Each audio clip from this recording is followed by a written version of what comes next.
खुलुमबाय रायजोफोर आरोबाव बिथांखि ब्लग इउटुब चेनेलनिफ्राय रायजो राजा बयनिसिमबो दिनैनि फुंबिलिनि गोजोननाय जासिहरग्रोनाय जाबाय। स' रायजोफोर दिनै आङो मोनसे गोदान भिडिअ नुदों, नोंथांमोनाबो हयथ' नुखाबाय जानो हागौ। नाथाय आसामावहाय चिरां जिल्लायावहाय मबाइल नेटवर्कआ बन्द रायजोफोर। दा बेनिखायनो आङो नैबे सावगारिनि सायाव नोंथांमोननि सिगाङावहाय ससे भिडिअ क्लिप दिन्थिनो सानदों। नोंथांमोनाबो भिडिअखौ खोनासं। नैथियावहाय आरोबाव नैबे सावथाल हिन्जावा मा बुंदों बिनि सायावबो आङो नोंथांमोननि सिगाङावहाय एसे दिन्थिनानै होनो सानदों। बिनि उनावसो आं बुंगोन।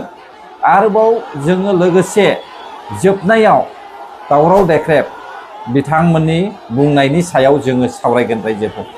बे समाव खोनासंग्रोदो सासे सुबुङा मा बुंदों। नैबे भिडिअखौ जोबोद सिरियास, बेखौ नायग्रोदो। नायलाय लोगोफोर माबायदि लोंनानै ट्रेन स्टेशनावहाय नायलाय ट्रेन फैबा मा जानांगौ नायलाय। आयु नाय ट्रेन फैबा मा जानांगौ बिदि बोखाङाबा। नायलाय मानसिखौ बिदि थायो। नायलाय लोगो बैसागुनि नामाव बा मोनसे रंजानायनि नामाव जौ फेनानै बेबायदि जाथारदोंबा हले हामा। बेफोरबादिखौ दाखालाम। नांगौबा न'आवनो लों जा बिसिबां मोसायै मोसा देनसो।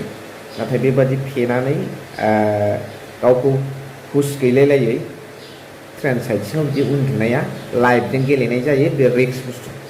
बाह भाई बाह, इन्टारेस्टिं।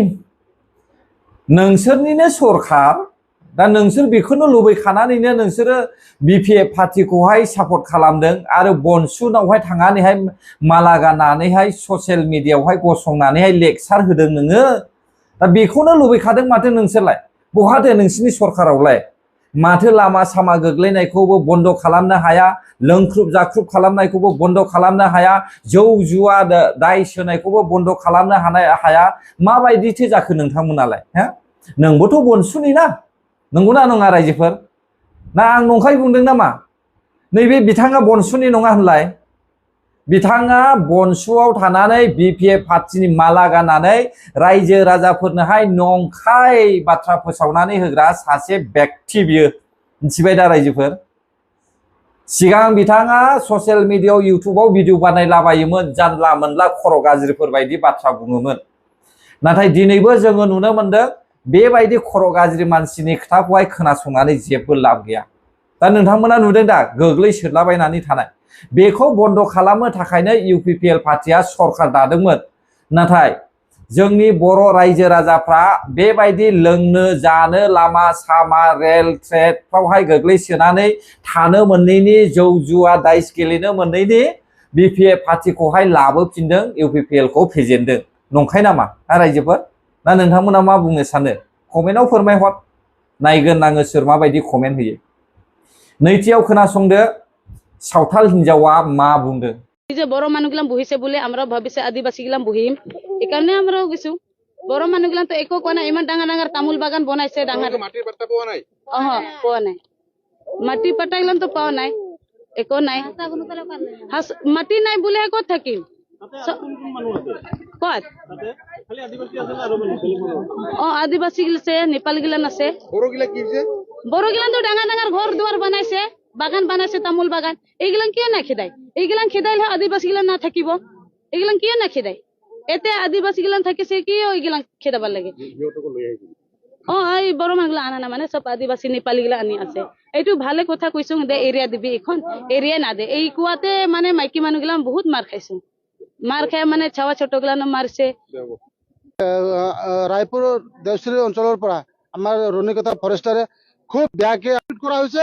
আমি ধিক্কার জনাইছো সাঁওতাল ছাত্র সন্থাৰ, আদিবাসী ছাত্র সন্থাই। এইটো কাৰণে যে এই আমি কোনখন দেশত বাস কৰি আছো, এখন ভাৰত দেশৰ সাৰ্বভৌমত্বৰ, ভাৰত দেশৰ সংবিধানৰ গণ্ডিত থকা এইখন অসমত আমি কিয় ইমান নিৰ্যাতিত নিপীড়িত? কোনোবাই যদি ইয়াত ইনকোয়াজ কৰিছে তেওঁলোকক গ্ৰেপ্তাৰ কৰিব লাগে, আইনী ব্যৱস্থা হ'ব লাগে। কিন্তু তেওঁলোকক বেআইনীভাৱে তেওঁলোকক উঠাই আনি তেওঁলোকক ৰাতাৰাতি তেওঁলোকক ইমান বেয়াকে প্ৰহাৰ কৰিছে, তেওঁলোকক মৃত্যু মুখলৈ ঠেলি দিয়া হৈছে। ইয়াক আমি কেতিয়াও গ্ৰহণ কৰিব নোৱাৰো। আমি এইখিনিতে दा बिनि सायाव आङो बर'नि बुङा। आं अखमियाबो एसेबां रोङा, हिंदीखौ आं जेसेबां रोङो अखमियाखौ एसेबां रोङा। इसलिए मैं ये कहना चाहूँगा, सबसे पहले आप लोग कहाँ से आया है? हाँ, कब से हमारा बीटीसी में आकर के आप लोग घुस बैठा है? कब से आप लोग जंगल काटने के लिए शुरू किया है? आप लोग कौन है हमारा बीटीसी में?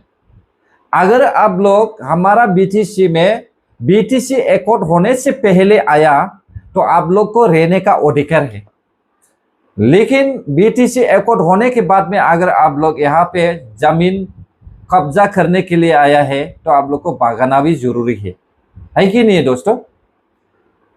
मेरे को खुद से ये जो कर रहा है ना, आप लोग देख रहे हैं ना, ये कर रहा है ना, बेटेलियन लोग जो उन लोग को पकड़ पकड़ के लेके आ रहा है, उसके लिए इसके लिए मेरे को खुश है, क्योंकि इन लोग को सबको एक एक करके डॉक्यूमेंट जांच करना चाहिए, तो उन लोग को मिलेगा इन लोग कहाँ से आया है। किसी ने आया होगा झारखंड से, किसी ने आया होगा बिहार से, किसी ने आया होगा यूपी से, किसी ने आया होगा वेस्ट बंगाल से। इसलिए इन लोग को सुन सुन के डॉक्यूमेंट जांच करके सबको पकड़ना है, तो हमें भी शांति मिलेगा। और मैं ये कहना चाहूंगा, जो हमारा बीटीसी का सीएम हाग्रामा महिलारी, वो तो बिल्कुल उल्लू का पत्ता जैसा है, मालूम है ना? उसको भी हमें क्या करना चाहिए, उसको भी जनता लोग भागाना जरूरी है। अगर ऐसा है तो देखभाल कर अगर नहीं सकेगा तो उसको क्या, उसको रख के क्या फायदा? हमें शर्म खिलाएगा वो, हमें सर्वनाश से उसके बाजी से, इसलिए उसको भी हमें भागाना है। फरेस्टनि दायित्वआ हाग्रामा महिलारिनावबो दङ रायजोफोर, जेरावहाय फरेस्ट मन्त्रि दंलायखायो, नोंथांमोना नुखादोखा। अब्ला बे दावराव जागोननि सिगां माबायदि बुजायनानै बिसोरखौहाय कन्ट्रलाव लाबोनांगौमोन, बेखौ जुदि रोङाब्ला मानो सिटआव जिरायदों रायजोफोर? एंगारना हो, सोरबा सासे गोरों मानसिया जिरायगोन आरो रायजो राजाफोरखौबो शान्तियै जिरायनो थाखाय खाबु होगोन। नोंथांनि इभिक्सन खालामा होननायानो गोरोन्थि, नोंनि एसटि जासिनायानो गोरोन्थि, नोंनि पाट्टा जासिनायानो गोरोन्थि। नों गावनो बिल्कुल मिथिखायो दे बीटीसी एकॉर्ड जानायनि उनावहाय मा अपशना मा पावारा बीटीसी आव दङ, बेखौहाय नोंथाङा मोजां मिथिखायो। नाथाय बेखौ मिथिसेयावबो नोङो गाद्दिनि थाखाय आरो पावारनि थाखायल' नोङो सेस्था खालामनानै बर' जातिखौ थगायनानै सिटआव जिरायदों। बे खोथाया नंगौना नङा रायजो राजा नोंथांमोन? ना आं नंखाय बुंदों नामा? सोर मा बुङो बुंबाय था। सिगांनिफ्रायनो आं बुंबोगासिनो दङ, बिपिएफ पार्टिया देरहायोब्ला, बिपिएफ पार्टिया राज खालामोब्ला, अब्ला बर' जातिया खुगायाव खुदै, मेगनाव मोदै, खाफालाव आखाइ होफिननांगोन होननानै आं बुंबोगासिनो दंखायो। दा जों नुदों दा अक्ट'बर दानाव सरखार दादों, दाखांनायनि उननिफ्रायनो दिनैसिम दावरावआनो दावराव, लामा सामा थाबायलायनो हाया, गावजों गाव हिंसा हिंसि, बे थासारिखौ जोङो नुफिनदों। नंखायमोन नामा आं बुंनाया? दिनैबो आं बुंबावो, बेल' नङा, आरोबाव जाबावगोन रायजोफोर। जुदि आसाम पुलिसा सुरक्षा वालों ने अगर इन लोग को सुन करके नहीं पकड़ेगा, तब फिर से हमारा बीटीआर में हमला होने का और भी संभावना है, वो मेरा सोच है। इसलिए जितना सके इतना जल्द से जल्द इन लोग को पकड़ के लेके आना है और अपना अपना देश में भेजना जरूरी है ना मा बुङो रायजोफोर? बे समाव खोनासंदो दावराव देख्रेबनि ससे भिडिअ रायजो राजा नोंथांमोन। दा जोंनि दुखुनांथाव बाथ्राया बेनो जे फरेस्टआ गावनि अफिसखौनो दिनै निरापत्ता होनो हायै जाबाय। बे जोबोद दुखुनांथाव आरो गिख्रंथाव जाबाय। दा बे बिटिसिआ जोंनि सोरजिनो नाजानाय बर' फिसाफोरनि गिदिर सेक्रिफाइसनि गेजेरजों मोननाय बिटिसि। दा दिनै बे बिटिसिआव जुदि जोंनि बिटिसिनि मावख'फ्राव बाहेरानिफ्राय फैनानै थाफैनाय मानसिफ्रा एंगुलारफ्रा गाग्लोबफैयोब्ला बियो डाइरेक्ट बर' हारिखौनो लैजा होनाय जायो, आघात होनाय जायो। दा जोंनि बिटिसिआव जिखि घटना जायाखै मानो बेफोर जोंनि बर'फोरनि सायावनो आघात होनाय, बर'फोरखौ दुखु होनाय जों बेखौ हमनानै लायो मानोना बिटिसिआव बिदि जानो मोना दिनै बाहेरानिफ्राय जायफ्रा थाफैनाय बाहेरानिफ्राय थाफैनाय मानसिफ्रा जोंनि जायगायाव हाग्रा ओनसोलाव बुंफबनानै दङ दा बिसोरखौ होखारनांगौ होननानै जों गोबां समनिफ्रायनो दाबि खालामबोदों बड'लेण्ड डिस्ट्रिक्ट सामन्सआ बे हाग्रा ओनसोलाव संकसनिफ्राय एखे जों माबासिम माने बै मानास प्लेनसिम गोबां बाहेरानि एंगुरफोर दं हाबनानै थाफैबाय दा बे गोदान बाथ्रा नङा दा जायफ्रा हाबनानै थाफैदों बियो जों झारखन्डनि बेंगलनि बेफोरनिफ्राय फैनाय जोंनाव रिपर्ट दङ जों मिथियो बेखायनो जों जेब्ला टाइम टु टाइम आं लाजियोलै आयं नोंसोर बायदि मानसिखौहाय आं लाजियो मानोना नोंसोर बायदि मानसिया बे खर' गाज्रि CM जों थाफानानैहाय नोंसोरो रायजो राजाफोरखौहाय खर' गाज्रि खालामगासिनो दङ नोंनि मेम'रेन्डामा जेबो सोलियाखै मानो सोलिनो जेरावहाय नोंनि मेम'रेन्डाम होनायनि सायावहाय नोजोरखौनो होआखै BPFनि CMआ जाय पार्टिजोंहाय नोङो थानानैहाय दिनैहाय ओंखाम जागासिनो दङ जाय पार्टिखौहाय नोङो थाफानानैहाय खिबु सुनानै होगासिनो दङ बे पार्टियानो दिनै नोंनि बुंनाय रावखौहाय फंसेबो लायाखै आरो नोंनि बुंनाय मथे सोलियाखै अब्ला नोंथाङा माखौथो ससियेल मिडियायावहाय गोदै गोदै एरख'नायनि बाथ्रा बुंनानै होबाय थादों हा जोंथ' लाजिनाय मोनदों दा बेखौथ' बाद होथ'दो दे रानि खाथानि दावरावाथ' जानानै थांखाबायानो आरोबाव जानोबो फैगासिनो दङ बेनिखायनो नोंहा जुदि गोहो दङब्ला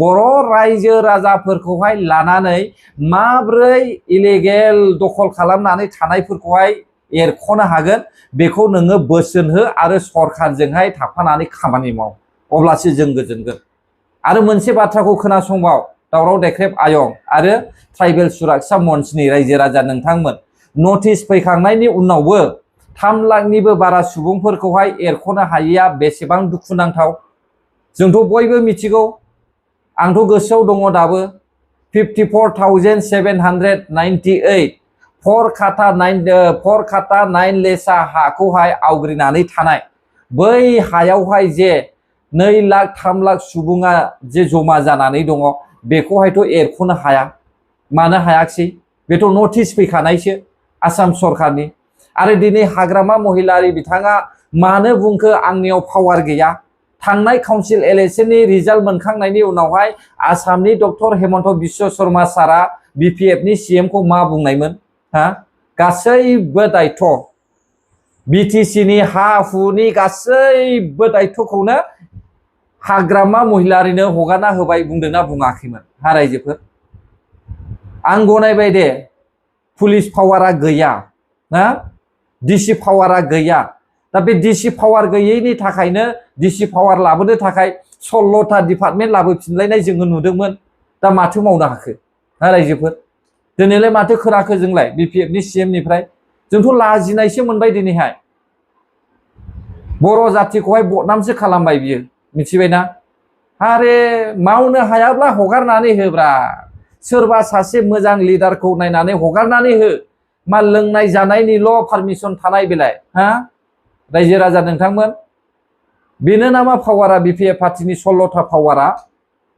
स्किम दाननानै होनाय लोंनाय जानायखौहाय पारमिसन होनाय हा जौ जुवानि पारमिसन होनाय बाला अन्थाइनि पारमिसन होनाय सिन्डिकेटनि पारमिसन होनाय बेल' नामा 16टा डिपार्टमेन्टनि पावारा BPF पार्टियावहाय नोंथांमोना आंनि बुंनायखौ बांद्राय मोनदोंब्ला गावबागाव सिन्था खालामदो बर' जातिया बबे लामाजों आगान सुरलांगासिनो दङ मोनबा जिल्ला दङ बे मोनबा जिल्लायावबो बर' हारिनि दैदेनगिरि लिडारफ्रा फरेस्ट हायावहाय कब्जा खालामनानै थानो नागिरग्राफोरखौहाय डकुमेन्ट सायख' एरख'नो हायो मिथिबाय दा ना नोंथांमोना नंखाय नंदों नामा दिनै जेरै जोङो नुगासिनो दङ डकुमेन्ट सायख' एरख'गासिनो दङ थिग बेबायदिनो मावनो हायो अब्ला रायजोफोर आंनि बुंनाया गोरोन्थि जाबायब्ला आंखौ निमाहा हो जायफ्रा आंनि भिडिअखौ जोबजासे नायबाय गोजोन्थों बर' हारि जै जाथों जै बर' हारिनि